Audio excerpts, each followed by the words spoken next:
Well, what's up guys, this is Daniel from Arms Family Homestead, and I'm trying to get an early start on the day because I'm gonna do some work in the greenhouse this morning, and it's about 7:30 this morning. It's just a tint, just a small smidgen of cool air. Kind of feels like fall, still got a lot of humidity, but the thing about it is I really wish I could have got all my fall seeds started earlier. I'd like to have had them going like late August, early September, and I'm just talking about greens. My wife and I juice a lot of greens through the winter time, so we grow a lot of things like spinach and kale and Swiss chard and bok choy and lettuce, and all the greens do amazing through the winter, and they taste a lot better too. I would like to have, theoretically had those started 3 weeks ago. It's just been incredibly hot, and we're gonna start the seeds in the high tunnel in soil blocks, and I know if I go out there and I start those seeds too early, I'm gonna have to water them 3 or 4 times a day just to keep them alive. I mean, I guess I could move everything into the shop and do it under lights, but who wants to do indoor seed starting under lights this time of year? I mean, you could do it, but it'd be a mess. So we're gonna get some seeds going today. Like I said, these things will take a couple weeks to germinate and get up going, and then we'll move them into our raised beds and self-wicking tubs and all that. I'll probably start some directly sow, some and some in soil blocks. But anyways, got to get the fall garden going because we love our greens in the wintertime.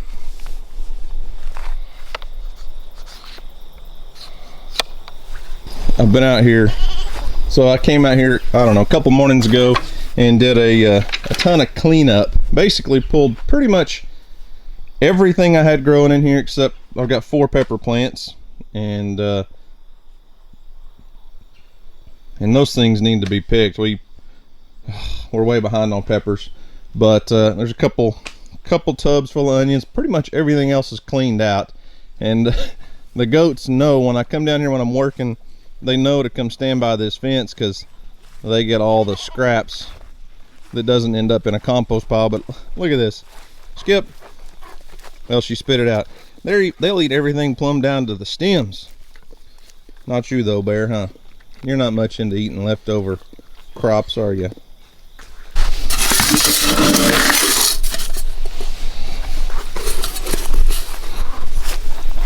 Let's give these chickens a little cracked corn. That white hen's got a bad foot, look at her. Give them a little cracked corn. Keeps them from bugging me in the greenhouse.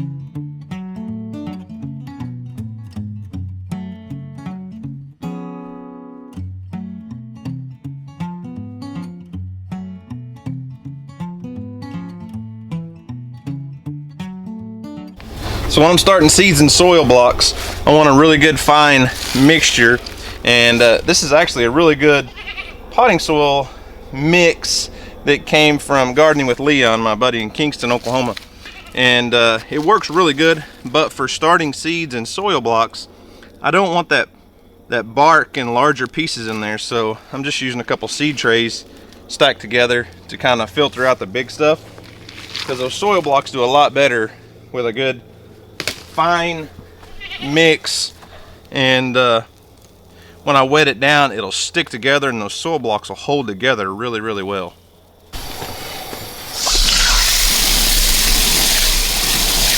The soil is extremely dry. It's been sitting in that bag for well over a year, so it's going to take a lot of water, and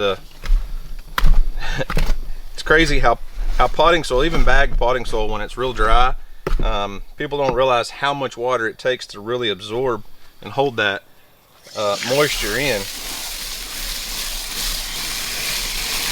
It's like water will just run right through that dry potting soil.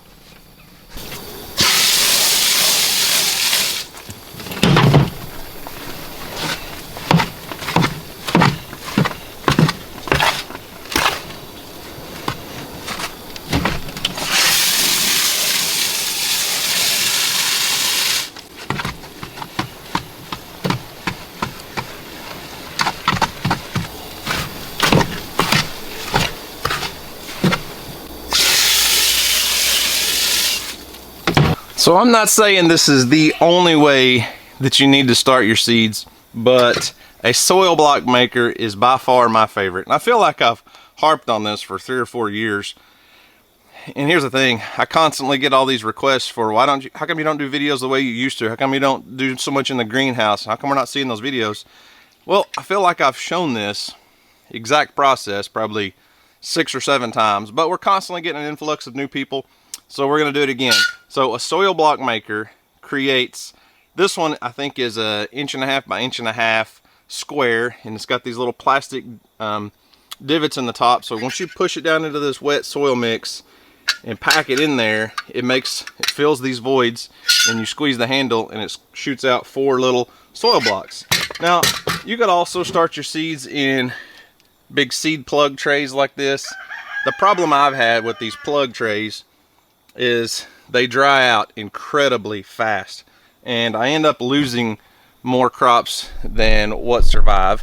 And not all crops need to be started in seed trays or plugs or whatever. You can do so many things, direct sow, so many different things, but a lot of times it's about efficiency. Obviously I'm not as big into the garden as I was a few years ago, but with limited space in raised beds, the good thing about soil blocks is you can rotate crops through a lot faster. So if you're selling crops, if you're selling vegetables, or you're just in limited space, I've got a huge high tunnel here, but if you had say you had a 12 by 20 high tunnel with just a couple raised beds, you could get your first set of crops going, whether it's spinach or kale or bok choy or whatever it is, and then a couple weeks later continually start another crop, and you can rotate those. So once these, say this was lettuce, once those lettuces play out, you've got more that are ready to go in, and you just kind of make it a continuous cycle, and you can use a limited amount of space in a lot better way, I feel like. So anyways, I've got my soil mixed up and ready for my soil block maker. So I just use a big tub. Once I get it all mixed up nice and wet, you know, you want it to be able to, if you squeeze it, you can squeeze out a little bit of water, but it'll stay together. That's what you're looking for. And this may still be a little bit dry on top, but there's a lot of water down on the bottom that's just holding. So all I'm gonna do is take my soil block maker and press it down into the soil, and like I said, that will fill those squares up. And I push it down in there pretty hard because we want this stuff compacted. You want a real tight soil block. And I'll knock the bottom off a little bit. See, I've got 4 blocks. I'll set it on my seed tray and then just squeeze the handle, and there's your 4 soil blocks, perfect little squares with a divot in the top to put your seeds in. And then I'll just repeat this process until I get however many soil blocks I feel like is enough for all of my seeds. And the great thing about this is the seed trays are reusable. Some of those are 5-6 years old.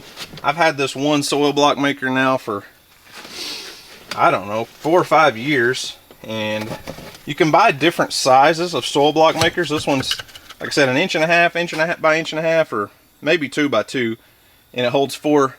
It puts up 4 soil blocks. You can buy them all the way down to like 1/2 inch squares. They're really good for starting pepper and tomato seeds, and then you can actually get some that will nest.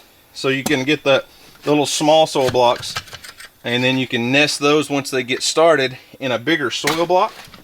There's all kinds of different options out there, but this is what I like to do. Alright, as you can see, I've got 6 trays of soil blocks made up. A few of them I just did kind of half and half, so we didn't have to plant a whole tray the same variety. I'll leave a space open, and then we can kind of tell what's what. And when it comes to seeds, I know there's a million places out there that you can buy seeds, but I'm very partial to my buddy Luke at MI Gardener, migardener.com.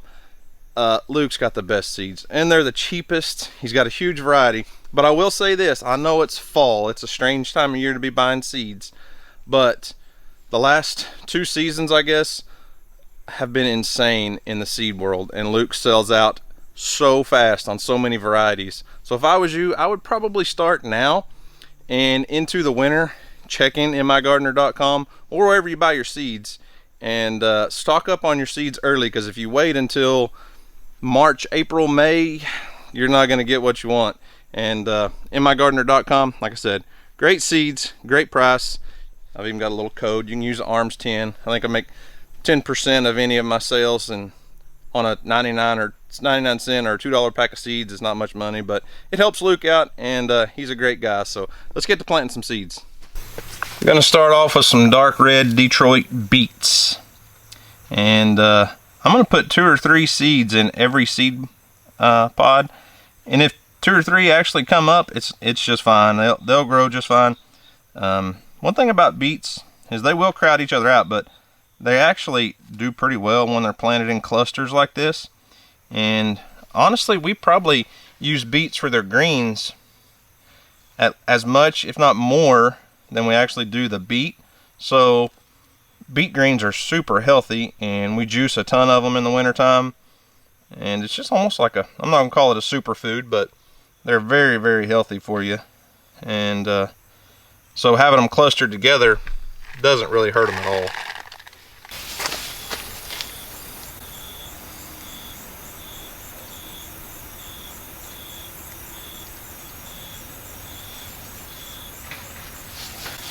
Alright, I'm not going to bore you with all of the planting, but I'll show you what all I've got going on here. So we did some butter crunch lettuce, those beets, a couple different kinds of radishes. Then we're going to do some lacinato kale, some premier kale, pak choy cabbage, I call it bok choy, and some Georgia Southern collard greens. So that's a big variety of greens, and everything but the pak choy will survive well below freezing. This stuff will eventually freeze out, but the kale and the collards, the beets, the radishes will do really well once we get down below freezing, which the radishes will be gone long before then. The lettuce will be gone long before then, but the beets and all of those, except the bok choy, will last way, way, way into winter for us. Bam! And just like that, with the power of editing, all of my seeds are planted. I went ahead and did 2 full trays of spinach. And like I said, these soil blocks are extremely moist right now, but I'm not going to pinch those holes in and cover up the seeds. But we do want the seeds covered up a little bit, because it's going to get close to 100 degrees in here, and those seeds would not survive if we just watered them in like they are. So I've got an old I want to say it's a basket out of like a fryer or something. It's a little misshapen, but what I do is I take a little bit of my potting mix that I filtered earlier, and I will just lightly sprinkle and cover up those holes, basically to ensure that we have really good seed to soil contact, and those seeds are covered ever so lightly, and they don't have a lot of bark and things covering them up so that they can't reach through the soil. So there's what's left over. A little bit of bark that made it through my filter earlier, but not so much that our soil blocks won't hold together. So we got all those covered up, and then we'll water them in well.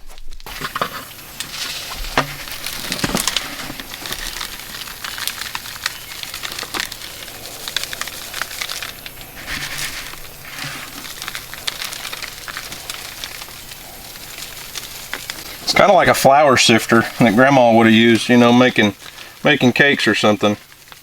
Same concept. We just want to not put those big clumps or chunks of bark over the top of the seed.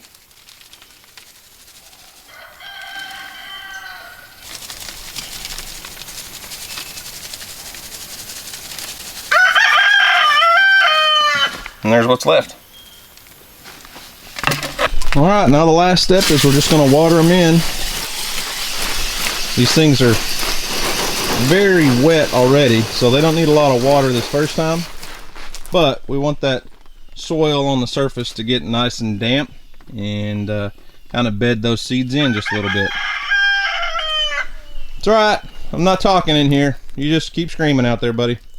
Alright then, well, we got a entire tabletop of seeds planted, and as you can see, the sun's starting to hit the roof of the high tunnel, and that means it's about time for me to get out of here. Went ahead and watered all these peppers, and we missed out. Houston, we missed out on the fair this year because we were in Michigan. I was really wanting Houston to enter some of these peppers into the fair because we had some massive red bell peppers this year. There's one that it's a little bit too far gone now. That one, lost that one, but this one was completely covered in giant bell peppers. This one's a little bit smaller, but look at the size of that pepper. They were perfect. But unfortunately, we missed out on the fair this year. It's just kind of part of it. And anyway, so over the next week or so, I'm going to be getting everything in shape in here. I'm going to be starting a lot more seeds. We'll do some more soil blocks, and I'll be direct sowing probably some other stuff into some self-wicking tubs and things. But I will say this. If there was, well, there's really a couple things, but one of the main things that's really molded the way I garden over the years is that soil block maker. That's like the best thing I've probably ever bought for gardening, and I've used it for years. It's just like 30 bucks on Amazon. They're not expensive, but they're great. And I don't know, like I said earlier, I feel like I've done this video 50 times, but we're constantly getting an influx of new subscribers on YouTube and Facebook and stuff. So it's one of those things I feel like we have to show the process, and we're just here to document the process. And speaking of that, some of you probably don't know the whole story behind my high tunnel. So this high tunnel is, you're going on 4 years old or 5 years old, I can't remember. But anyways, I got this thing on a program through the NRCS, and you can check it out. You can go online and look it up if you're interested. I used to sell vegetables at farmers markets and stuff, and I sold vegetables through Facebook, through like a CSA style model, and that was kind of the intended purpose why I went so big. But with YouTube and all the video content and stuff, I kind of switched gears to more like teaching people how to garden versus selling vegetables. It's kind of like that whole teach a man to fish versus taking a man fishing, or giving, whatever. Anyways, I used to do a lot more gardening videos, but this is a 24 by 48 foot long high tunnel, and it was on a grant through the NRCS. If you just Google NRCS high tunnel program, it'll pop it up, and it may be something you're interested in applying for. I love growing in this high tunnel, especially through the winter. Summertime, it gets a little too hot in here. I need to invest in some shade cloth. That would probably really help out a lot. But there's so many things that I can grow completely through the winter and help feed my family fresh greens. So anyways, guys, I'm getting hot. That sun hitting the roof in here is it's like standing under a heat lamp. So it gets warm in here quickly because there's no air circulation. I don't have any fans or anything. But anyways, guys, that's all I've got for today. Thanks for watching. We hope you enjoyed it. Y'all have a great day, and as always, we'll see you on the next video.